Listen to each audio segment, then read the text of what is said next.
Assalamualaikum warahmatullahi wabarakatuh. Perkenalkan, nama saya Hasya Naila Nuziarova. Saya dari kelas 1B 2023 dengan NIM 41236719. Di sini saya ingin mempresentasikan tugas SLR dengan judul Tinjauan Literatur Sistematis K-Means Clustering dan Davis-Baldwin Index atau DBI untuk validasi klaster.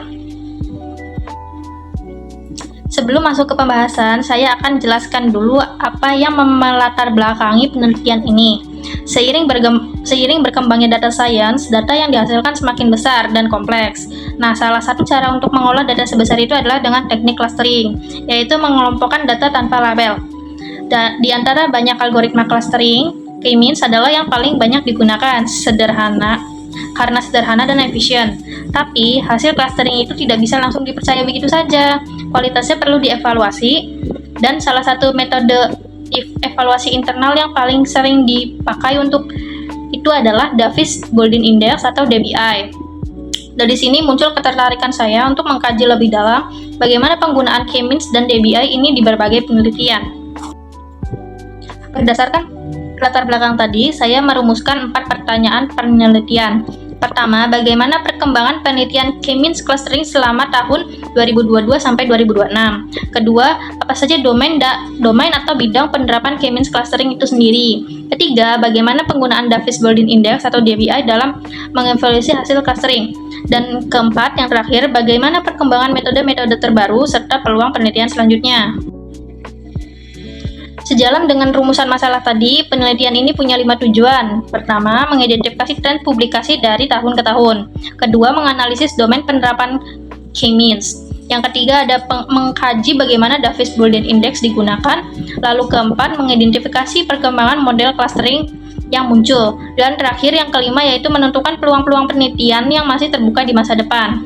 Lalu untuk metodenya, saya menggunakan pendekatan Systematic Literature Review atau SLR.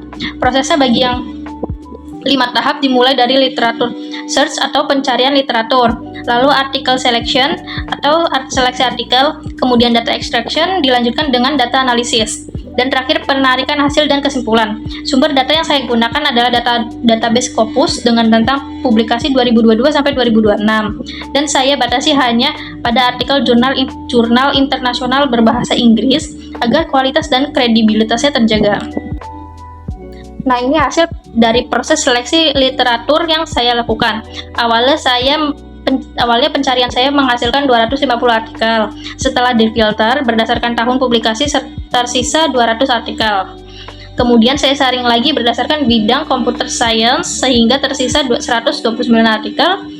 Setelah itu saya lakukan seleksi lebih ketat lagi berdasarkan jenis jurnal, bahasa, dan kata kunci sehingga tersisa 50 artikel, dan dari 50 artikel itu yang benar-benar saya analisis secara mendalam adalah 20 artikel terakhir.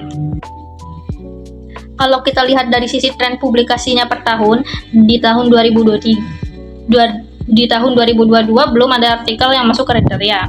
Tahun 2023 ada 3 artikel, lalu di tahun 2024 juga ada 3 artikel, di tahun 2025 ada 8 artikel. Ini adalah puncak publikasi, dan di tahun 2026 meski data belum lengkap 1 tahun penuh, sudah tercatat 6 artikel. Jadi disimpulkan minat penelitian terhadap topik ini terus meningkat dan mencapai puncaknya di tahun 2025. Selanjutnya, saya juga menganalisis domain apa saja K-means ini paling banyak diterapkan. Hasilnya, customer segmentation atau segmentasi pelanggan menjadi domain yang paling dominan. Dengan 10 dari 20 artikel itu setara 50%, jauh di atas domain seperti retail, e-commerce, financial, industri yang masing-masing hanya 2 artikel, serta education dan business intelligence masing-masing 1 artikel. Ini menunjukkan bahwa K-means sangat populer digunakan untuk keperluan bisnis, khususnya dalam memahami dan mengkelompokkan pelanggan. Untuk metode evaluasinya sendiri, saya temukan bahwa Davis-Baldwin Index atau DBI digunakan di 14 dari 20 artikel. Jadi ini metode evaluasi yang paling dominan. Sisanya ada yang menggunakan istilah umum clustering performance sebanyak 3 artikel, lalu komponensi internal dan external indices, serta internal validation masing-masing hanya 1 artikel. Menariknya, penelitian tidak berhenti di K-means yang standar saja. Ada beberapa pengembangan metode yang saya temukan dari literatur, diantaranya RFMQOPT, Enhanced K-means, kombinasi FAMD dengan K-means, deep clustering, pendekatan reinforcement learning, hingga konsensus hierarchical clustering. Dari sini terlihat jelas bahwa arah penelitian mulai bergeser menuju metode-metode hybrid dan optimasi, bukan lagi sekedar K-means konvensional. Sebagai penutup, hasil penelitian ini menjadi 5 poin. 1. K-means masih menjadi algoritma clustering yang paling banyak digunakan hingga saat ini. 2. Davis-Bardeen Index atau DBI merupakan metode evaluasi internal yang paling dominan dipakai. 3. Customer segmentation menjadi domain penelitian terbesar. 4. Penelitian ini berkembang ke arah optimasi dan metode hybrid.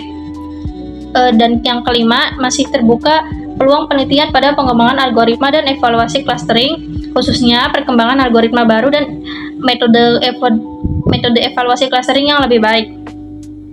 Demikian presentasi dari saya. Wassalamualaikum warahmatullahi wabarakatuh.